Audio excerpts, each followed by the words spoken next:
journal vous est offert par le FPI, Fonds de promotion de l'industrie, votre partenaire privilégié pour la réussite de vos projets.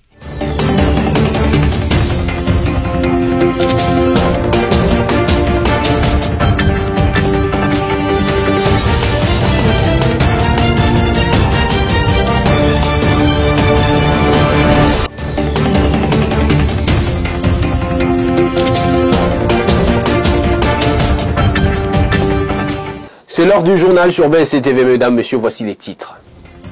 L'équipe des forces spéciales américaines a été reçue dimanche 15 août 2021 par le chef de l'État Félix-Antoine Tshisekedi Tshilombo à la Cité de l'Union africaine pour voir dans quelle mesure appuyer les forces armées de la RDC.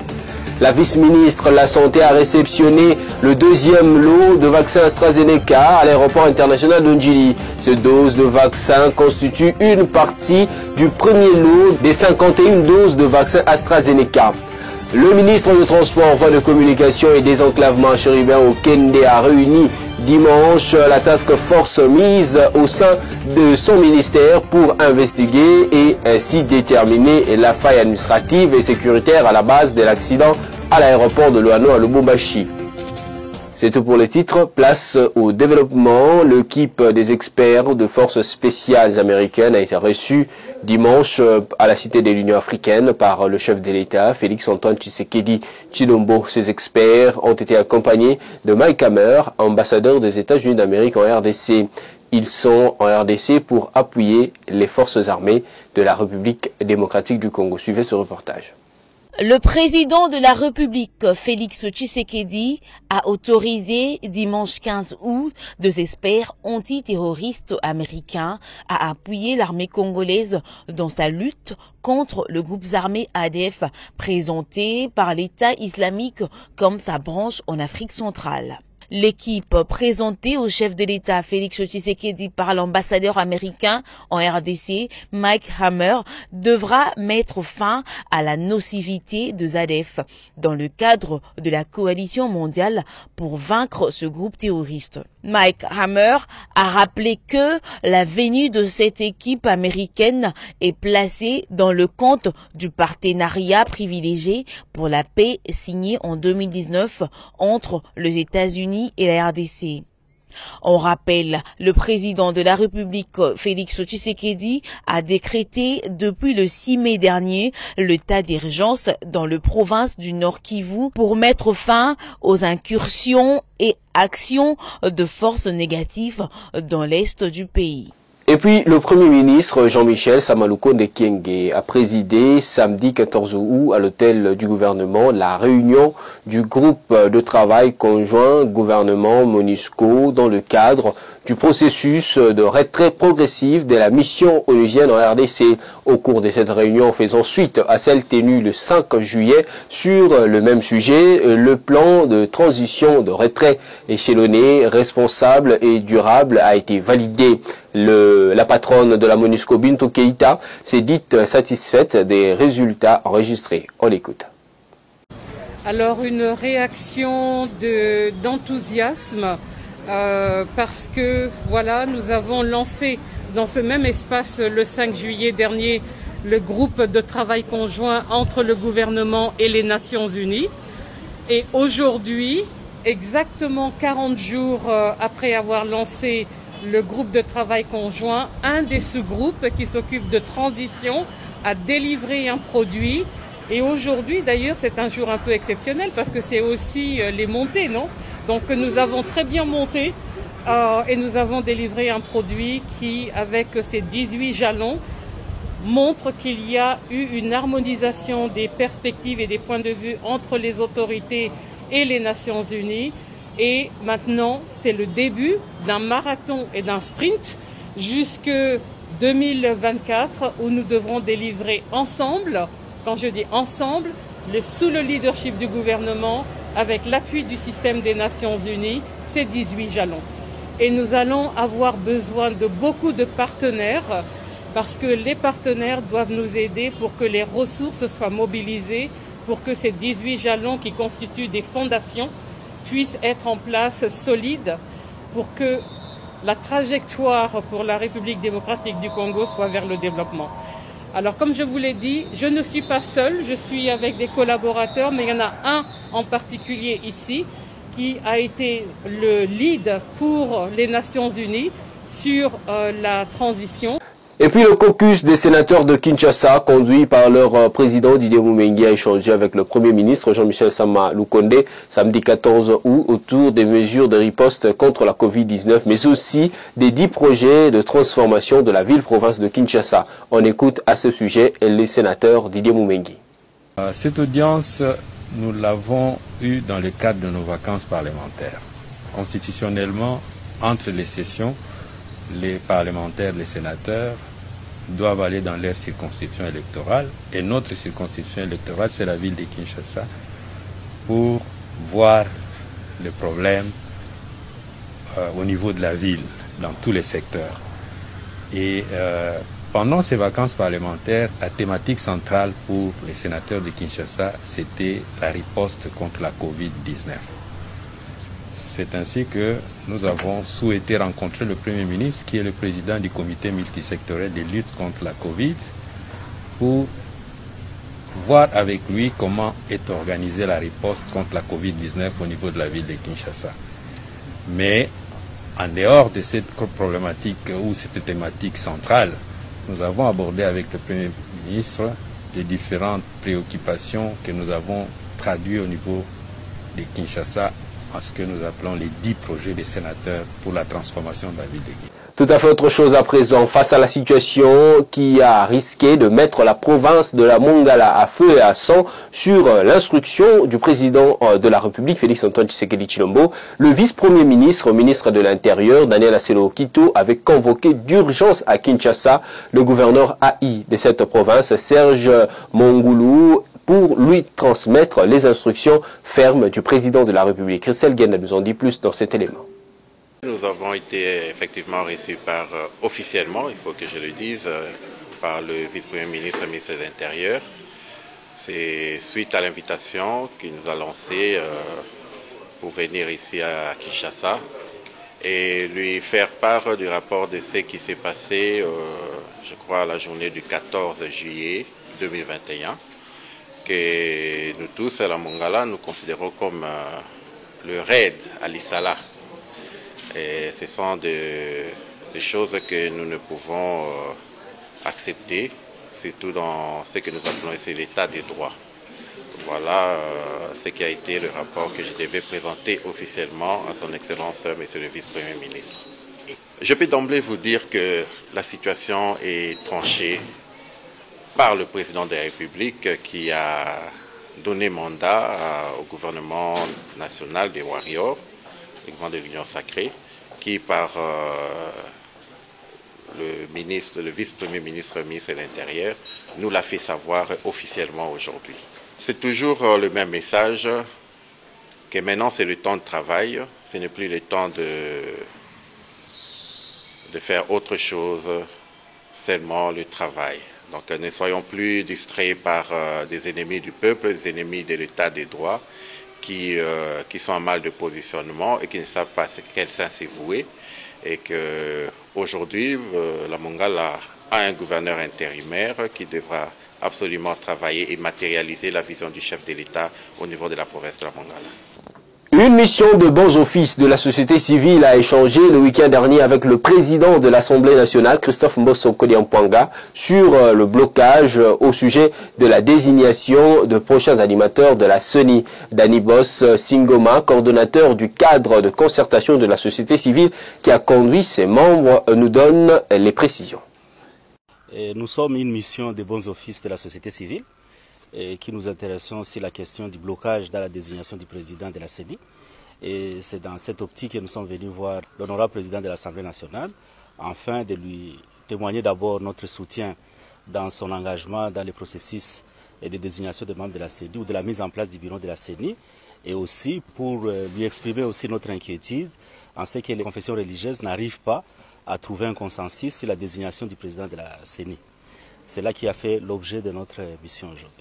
Nous sommes plutôt venus l'écouter dans le travail qu'il fait et aussi lui dire ce que nous sommes en train de faire. Donc, lui présenter notre mission et les observations de notre mission.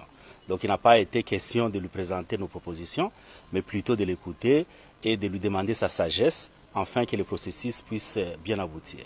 Mais simplement, nous sommes heureux de comprendre qu'il est en train d'apaiser les choses en accordant encore 72 heures aux confessions religieuses afin de trouver une issue heureuse à cette situation. Nous sommes sûrs qu'il y aura une solution, d'autant plus que les confessions religieuses que nous avons rencontrées sont tous unanimes qu'il faut trouver une solution. Et le président de l'Assemblée nationale est aussi conscient qu'il y aura une solution. Donc nous, en tant que société civile, nous ne pouvons qu'accompagner les confessions religieuses, accompagner le président de l'Assemblée nationale, demander le soutien de toute la population, de toute la société civile, afin que finalement nous ayons un président qui est accepté par tous et qui conduise heureusement le processus électoral. Évoluons dans ce journal, mesdames, messieurs, très préoccupés par la crise qui semble persister dans la province de l'Équateur entre l'exécutif et les législatives. Le vice-premier ministre de l'Intérieur, Daniel Acelo Okito, a convoqué d'urgence le week-end dernier à Kinshasa le gouverneur Bobo Boloko et le président de l'Assemblée provinciale, Claude Bouka. Suivez les détails dans cet élément.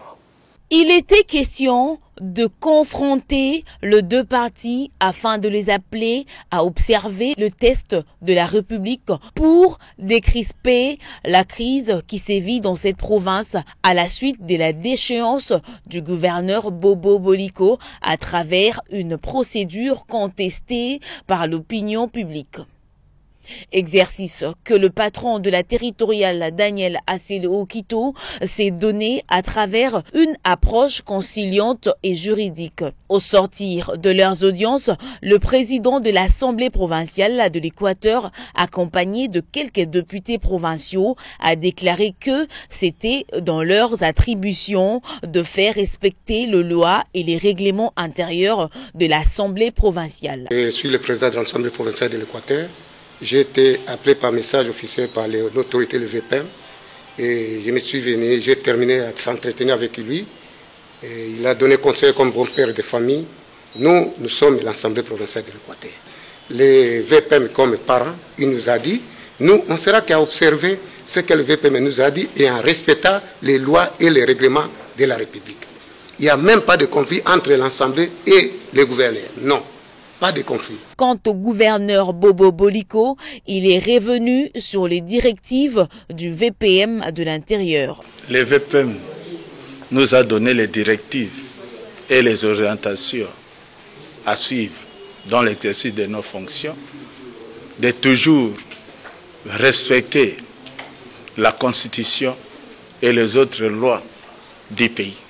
Et il a insisté sur la déstabilisation des gouverneurs selon les instructions du chef de l'État. Et il nous a prodigué des conseils. Rappelons que tous ont tenu de propos qui augurent le retour d'un climat de paix dans cette partie du pays. Comme vous l'avez suivi en titre, le ministre des Transports, Voies de Communication et Désenclavement, Chéribin Okende Senga, a réuni dimanche 15 août la task force mise en place dans son ministère sur instruction du Premier ministre pour lancer des investigations et ainsi déterminer la faille administrative et sécuritaire à la base de l'accident de l'avion de la compagnie Congo Airways intervenu samedi 14 août à l'aéroport de Luano. Nous sommes bien sûr dans la ville de Lubumbashi, dans le Haut-Katanga. Après l'audition de parties prenantes rassemblées au sein de la task force, il ressort de cette réunion que cet accident n'est pas la première dans les aéroports du pays. Cette situation est due notamment au non-respect de la loi sur l'aviation civile qui interdit l'envahissement de la piste dans les aéroports. La task force, sous la conduite de Chéribin Okende, a à cette occasion fait plusieurs propositions pour pallier à cette problématique, notamment la création de chemins de ronde pour les services de sécurité, mais également sensibilisation en sûreté dans les aéroports.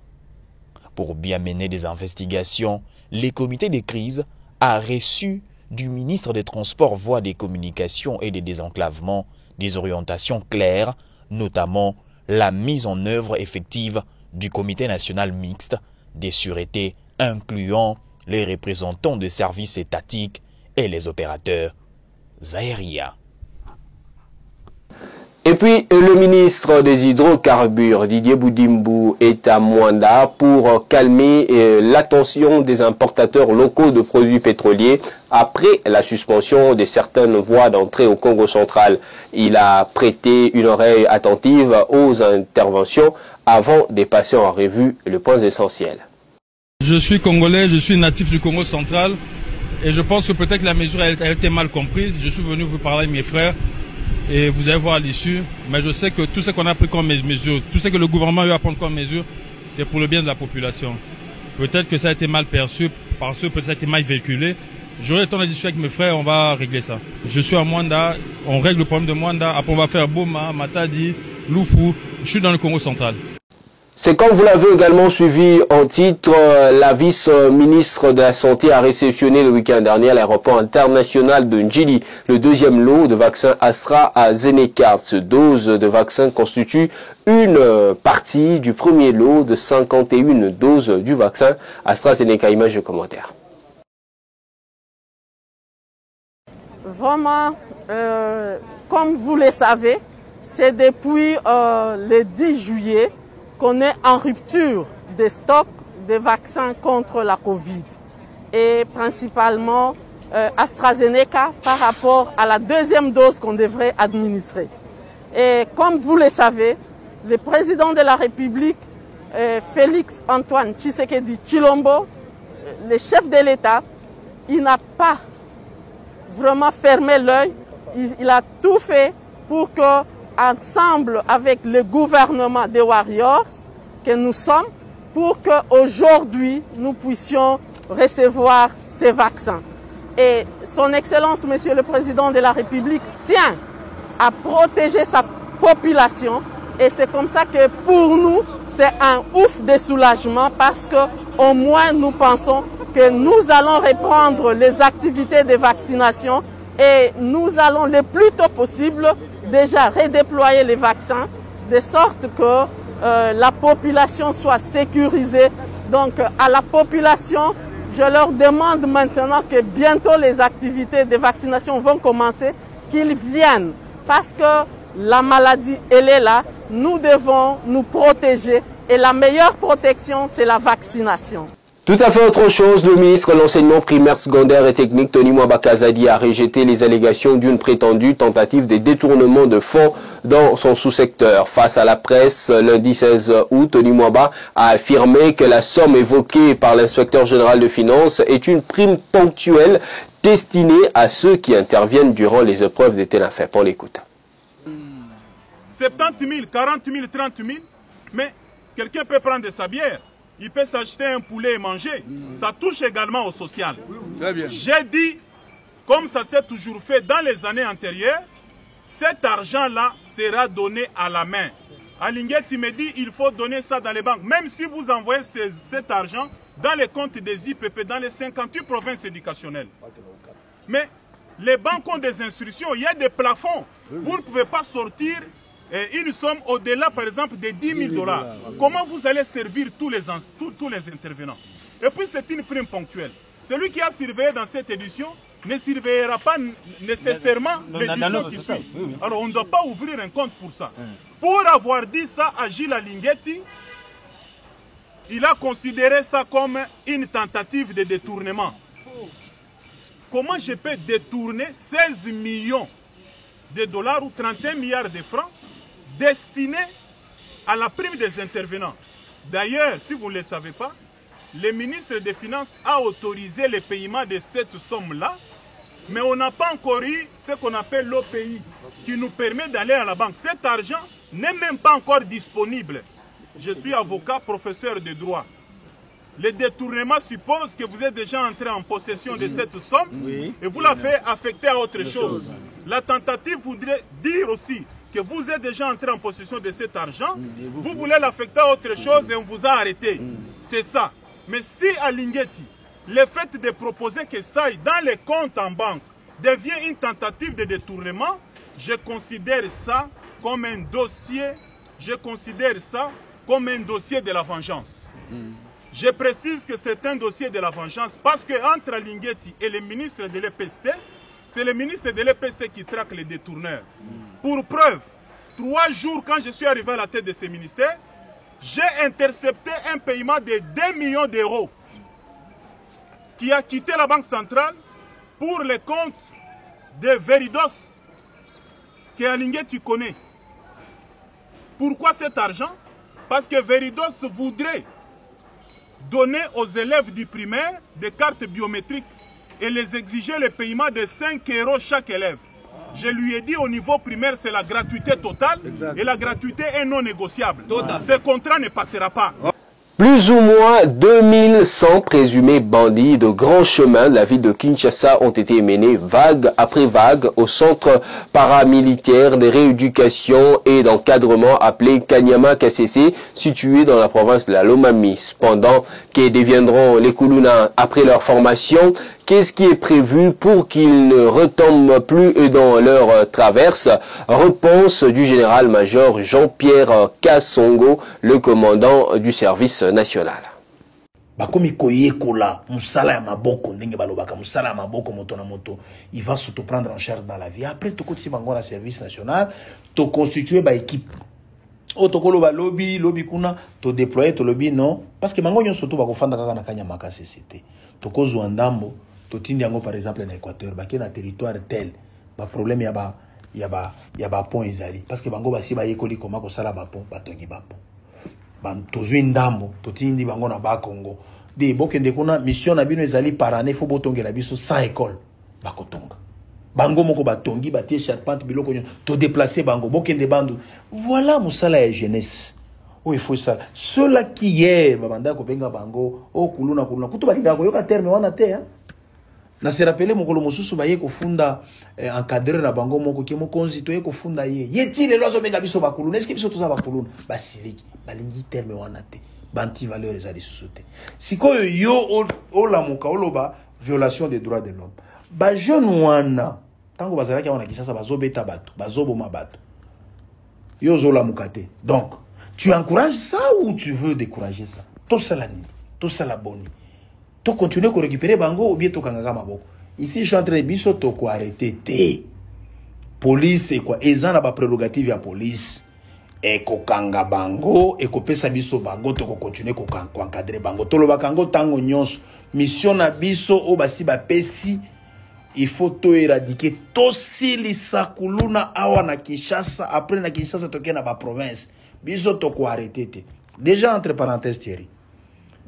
Bureau ya MONUSCO oyo elandelaka makambo ya droit de l'homme.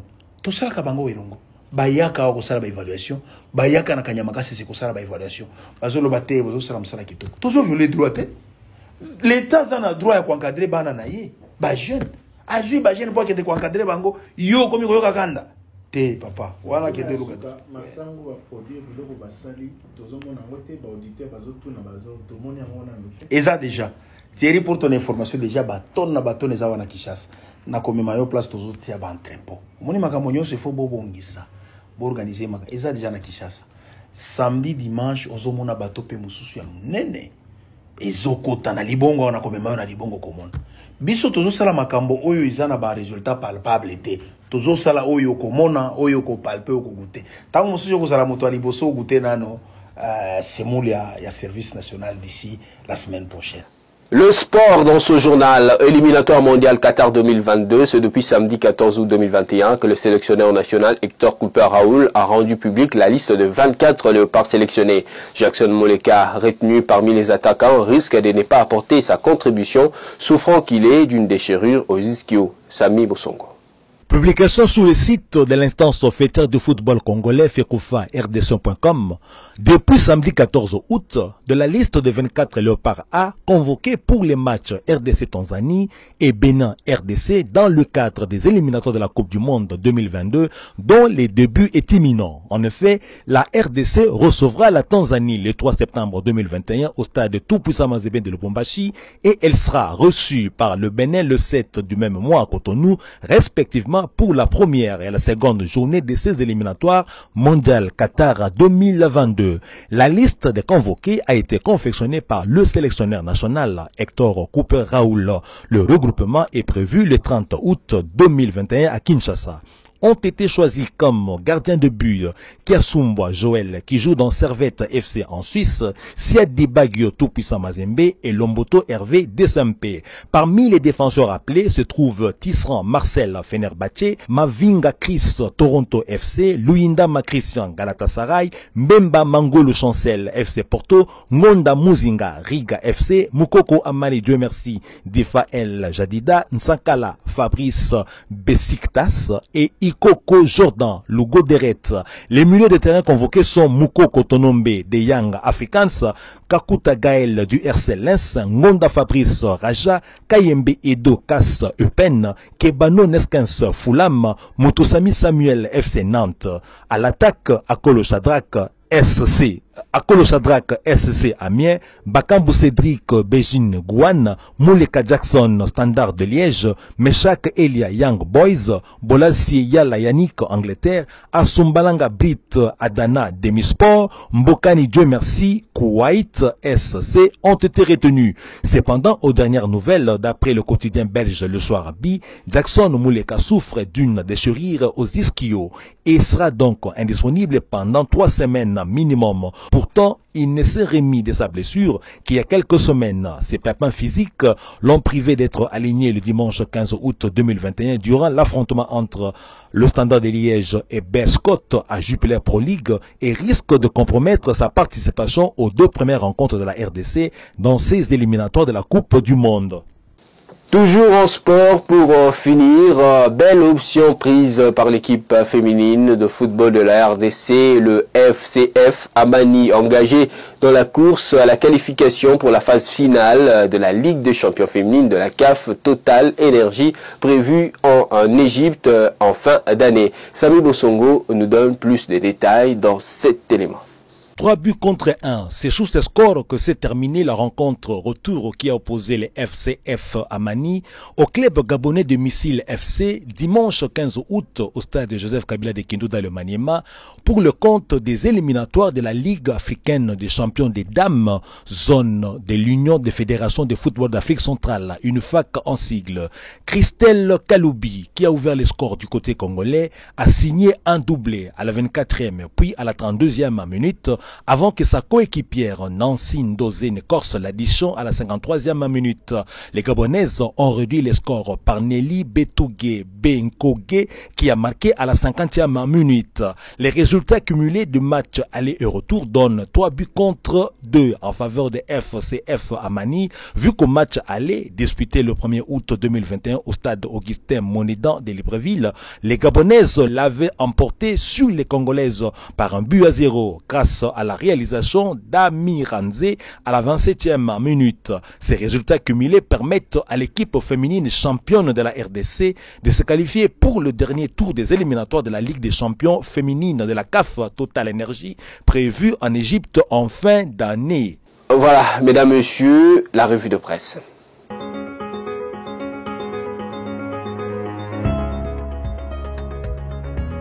Mesdames et messieurs, bienvenue dans cette revue de presse ouvrant avec ce titre de 7sur7.cd qui écrit « Présidence de la République, création d'une commission chargée d'évaluer l'actionnariat de l'État congolais dans le projet minier Teke Fungurume SA ». Il vient d'être créé au sein du cabinet du président de la République démocratique du Congo, Félix Tshisekedi, une commission ad hoc chargée de clarifier les ressources minérales, les réserves minières et d'évaluer l'actionnariat de la GECAMINE SA dans l'État congolais et l'unique actionnaire dans le cadre du projet minier Teke Fungurume Mining SA. C'est ce que renseigne une décision signée par le directeur du cabinet du président de la République, Guilian Yembo, dont la copie a atterri à la rédaction du quotidien dimanche 15 août. Cette commission ad hoc a pour mission, entre autres, de clarifier toutes les questions relatives aux ressources minérales globales et aux réserves minières et évaluer la valeur de ressources minérales prouvées et probables définies à ce jour par les travaux d'exploitation de Teke Fungurume Mining afin de permettre à la GECAMIN et à l'État congolais, son unique actionnaire, de rentrer dans leurs droits. Cette commission a également pour objectif de dégager et de restituer les droits de la GECAMIN et de recueillir auprès de Tegefungurume toutes les certifications des modèles géologiques les plus récents couvrant la totalité des zones ciblées explorées à ce jour sur l'ensemble du périmètre minier Tegefungurume. Et puis, actualité.cd de ce côté nous emmène au Nord Kivu pour parler état des sièges. L'administration militaire sollicite le soutien de tous pour une fin rapide de l'état de siège. Le gouverneur à l'intérim du Nord Kivu, le commissaire divisionnaire Eluka Lipopo, s'est exprimé vendredi dernier à la suite des appels de plus en plus nombreux à mettre fin à l'état de siège. Il a indiqué que cette mesure exceptionnelle ne prendra fin qu'après l'éradication totale des groupes armés dans cette partie du pays. Au cours d'une conférence de presse animée jeudi 12 août 2021 à Goma, à l'occasion de 3 mois d'état de siège dans la province du Nord Kivu et les Lituri, les militants du mouvement citoyen à lutte pour les changements ont demandé la levée de cette mesure faute de résultats probants sur le terrain. Ils ont décompté plus de 500 morts enregistrés dans 2 provinces depuis qu'elles sont placées en état de siège. Pour Lucha, il n'est pas important de continuer à maintenir les provinces du Nord Kivu et les Lituri en état de siège avec cette recrudescence de l'insécurité censée être éradiquée par la gouvernance militaire et policière en place. RadioCapi.net pour terminer cette revue de presse. Le lac Édouard, SOS de pêcheurs congolais torturés par la marine ougandaise.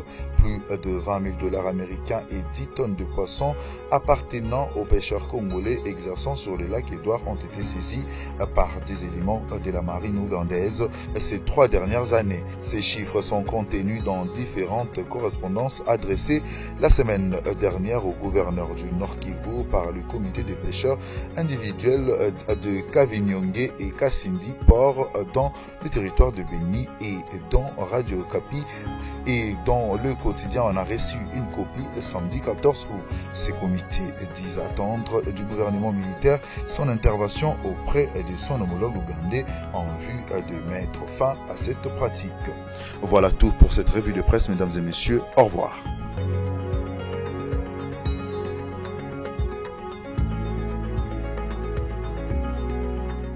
Merci d'avoir suivi avec beaucoup d'intérêt cette revue de presse. Pour ceux qui nous ont pris en cours des diffusions, voici les rappels de principaux titres de ce journal.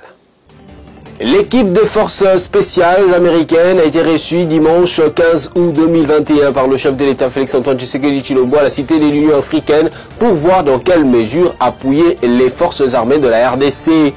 La vice-ministre de la Santé a réceptionné le 2e lot de vaccins AstraZeneca à l'aéroport international de Njili. Cette dose de vaccin constitue une partie du premier lot des 51 doses de vaccins AstraZeneca. Le ministre des Transports, Voies de Communication et Désenclavement chérubin Okende a réuni dimanche la task force mise au sein de son ministère pour investiguer et ainsi déterminer la faille administrative et sécuritaire à la base de l'accident à l'aéroport de Loano à Lubumbashi. Tout est bien qui finit bien, c'est par ici que nous mettons un point final à ce journal. Merci à vous de nous avoir suivis de partout à travers le monde. Restez fidèles au programme de BSC TV, on se retrouve la fois prochaine, toujours avec le même plaisir. Portez-vous bien, merci et au revoir.